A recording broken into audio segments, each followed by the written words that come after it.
The idyllic serenity of Pahalgam, a picturesque hill station nestled in the lap of the Himalayas, was shattered on a fateful afternoon. It was April 22nd, 2025. The Baisaran Valley, renowned for its verdant meadows and snow-capped peaks, became a scene of unimaginable horror. Terrorists, driven by a perverse ideology, struck with brutal force. They targeted innocent civilians, turning a day of joy into a nightmare. The tranquility of the valley was replaced by the deafening sounds of gunfire and the heart-wrenching cries of the wounded. The Pahalgam attack left an indelible scar on the collective consciousness of India, a chilling reminder of the ever-present threat of terrorism.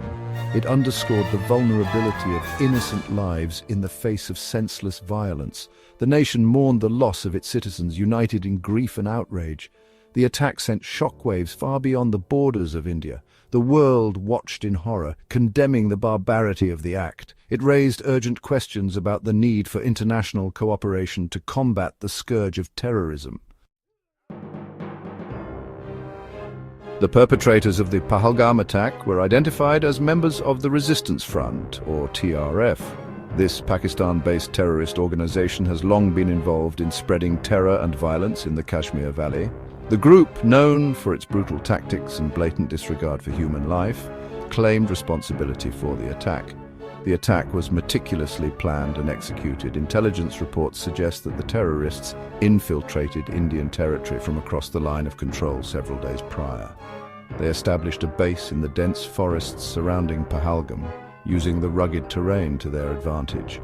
The terrorists conducted reconnaissance missions to identify potential targets. They chose Baisaran Valley for its popularity with tourists and its relatively lax security. They were armed with sophisticated weapons and explosives, indicating a high level of planning and support. The attackers were led by Adil Hussain Thoka, a local Kashmiri militant with a history of violence. He was aided by two Pakistani nationals, Ali Bai, also known as Talha Bai, and Hashim Musa, also known as Sulaiman, both battle-hardened terrorists with links to other extremist groups operating in the region.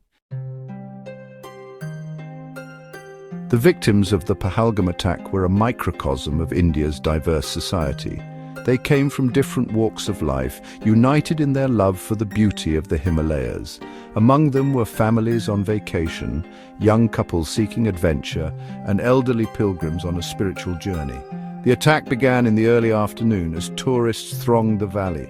The terrorists, disguised as local vendors, opened fire indiscriminately, spraying bullets into the crowd. Panic and chaos ensued as people ran for their lives.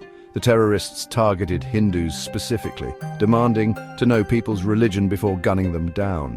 The attack lasted for what seemed like an eternity. Eyewitness accounts spoke of unimaginable brutality. The terrorists showed no mercy, even shooting at those who tried to flee or help the wounded. They took sadistic pleasure in inflicting pain and suffering. When the dust settled, the valley was littered with bodies. The final death toll stood at 26, including 25 Indian citizens and one Nepali national. Many more were injured, some critically.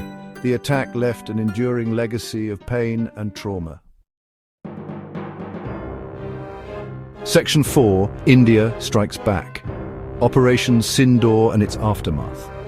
The Pahalgam attack sent shockwaves through India. The nation was united in grief and anger. The government vowed swift and decisive action against the perpetrators of this heinous crime. India's response came in the form of Operation Sindoor, a carefully calibrated military operation targeting terrorist infrastructure across the line of control. Operation Sindoor was launched in the early hours of May 7, 2025. Indian Air Force jets, armed with precision-guided munitions, struck 9 terrorist camps in Pakistan-occupied Kashmir.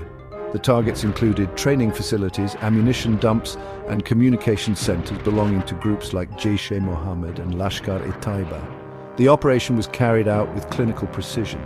Indian forces took care to avoid civilian casualties and minimize collateral damage.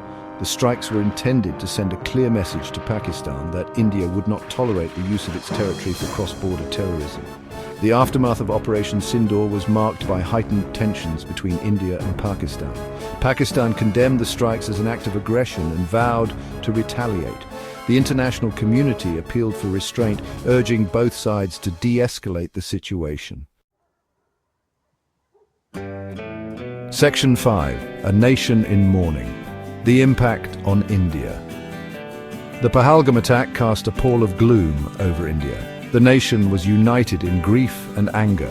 Flags flew at half-mast as the country observed a day of national mourning.